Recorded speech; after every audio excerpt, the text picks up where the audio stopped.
Welcome to my channel. Friends, તમને જો મીશો અને મિંત્રાની કુર્તી પસંદ છે તો આ વિડીયો તમને ખૂબ જ પસંદ આવશે. આ વિડીયોમાં આપણે રેડીમેડ સ્ટાઇલ ડિઝાઇનર કુર્તી બનાવવાના છીએ. ફ્રેન્ડ, ગુજરાતીમાં પહેલી એવી ચેનલ છે જેમાં તમને કટિંગ અને સ્ટિચિંગના વિડીયો તો જોવા મળશે, પણ સાથે સાથે ફેશન ડિઝાઇનને લગતા પણ વિડીયો જોવા મળશે. માટે તમે હજી સુધી ચેનલને સબસ્ક્રાઇબ ન કરી હોય તો સબસ્ક્રાઇબ કરી દેજો, જેથી તમે પણ આવા નવા વિડીયો જોઈ શકો. અને વિડીયો પસંદ આવે તો લાઈક અને શેર કરવાનું પણ ભૂલતા નહીં. તો આજે આપણે જે કુર્તી બનાવવાના છીએ તેમાં કોઈ પણ જાતનો લેસનો ઉપયોગ નથી કર્યો કે બીજા કોઈ મટીરિયલનો આ જે ફેબ્રિક છે તેનો જ ઉપયોગ કર્યો છે, બીજી કોઈ વસ્તુનો ઉપયોગ નથી કર્યો. છતાં પણ આપણે કુર્તીને ડિઝાઇનર લુક આપીશું. તેના માટે અમે બ્લોક પ્રિન્ટનું 2.5 મીટર ફેબ્રિક લીધેલું છે.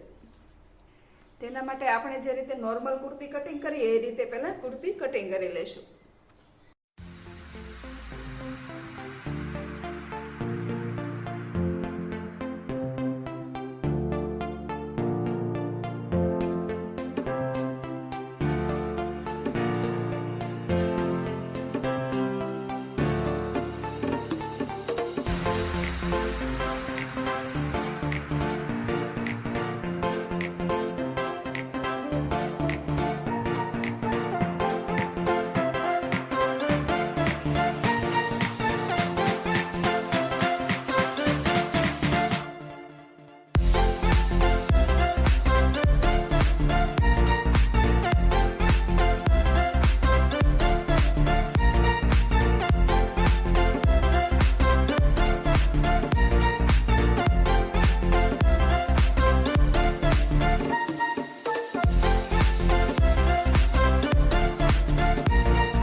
આવી રીતે પૂરી કુર્તી કટિંગ કરી લીધા પછી હવે ફ્રન્ટ અને બેક પાર્ટ અલગ કરીશું અને બંનેમાં નેક કટિંગ કરીશું.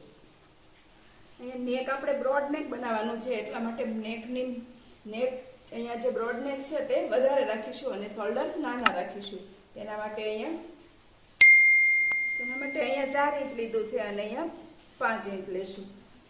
બ્રોડ નેક છે એટલે અહીંયા બહુ વધારે ડીપ નથી લેવાનું, અહીંયા 5 ઇંચ લેશું અને પહેલા બોક્સ બનાવી લેશું. બોક્સ બનાવી લીધા પછી હવે અહીંયા નેકની ગોળાઈ આપીશું. આવી રીતે ફ્રેન્ચ રો ગોઠવી અને અહીંયા રાઉન્ડ શેપ આપી દઈશું. આવી રીતે રાઉન્ડ આપી દઈશું. હવે આટલું થઈ ગયા પછી શોલ્ડર ડાઉન કરી લેવાના અને ફ્રન્ટ આર્મહોલ પણ ડાઉન કરી લેવાનું.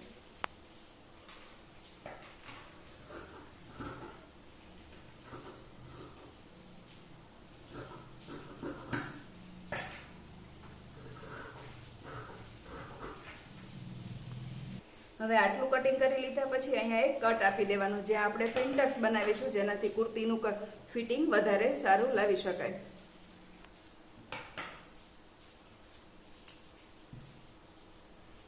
ફ્રન્ટ નેક કટિંગ કરી લીધા પછી હવે બેક નેક કટિંગ કરી લઈશું. તેના માટે જેટલા શોલ્ડર હતા ફ્રન્ટમાં તેટલા શોલ્ડર લઈ અને અહીંયાથી તેટલા શોલ્ડર લેવાના અને અહીંયાથી 2.5 ઇંચ ગળું નીચે ઉતરી અને ગળાનું શેપ આપીશું.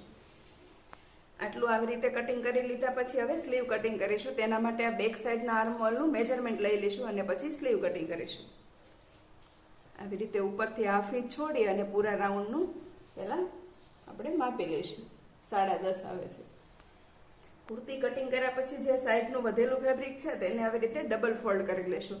આ ડબલ ફોલ્ડમાં છે એટલે આ 4 ફોલ્ડ આપણે 4 ફોલ્ડ કર્યું છે.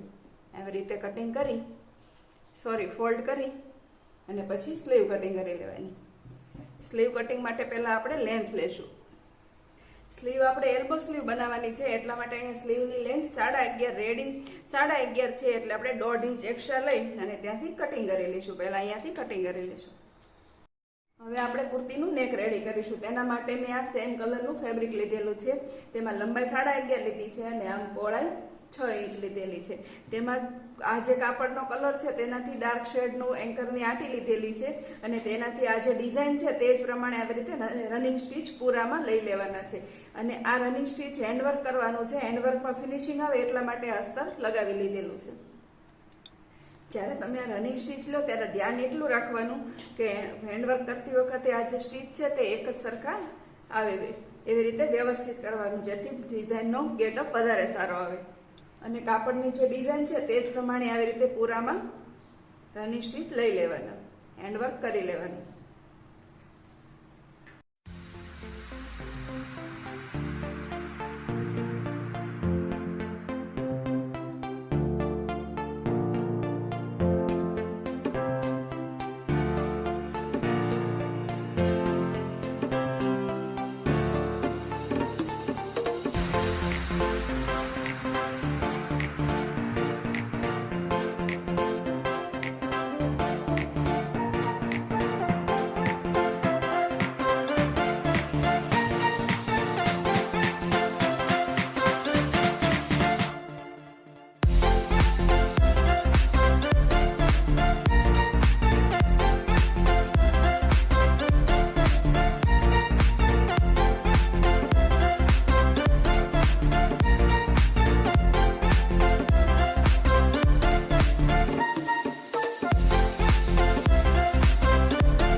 ફ્રન્ટમાં હેન્ડ વર્ક કરી લીધા પછી આ મેં દોરી પાઇપિંગ બનાવી છે. દોરી અંદર લગાવી અને આ પાઇપિંગ બનાવી છે.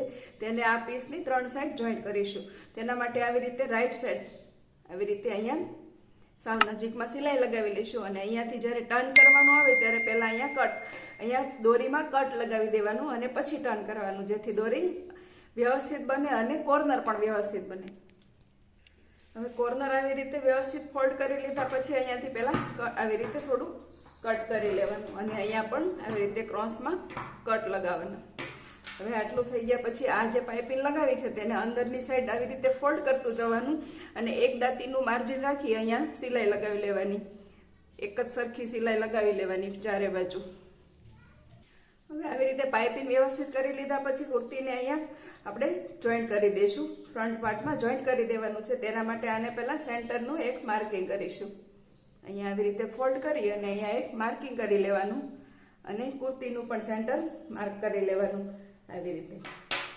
હવે આને નેક અહીંયા સેન્ટર જોડે સેન્ટર આવે એ રીતે વ્યવસ્થિત ગોઠવી અને પિન કરી લેવાની.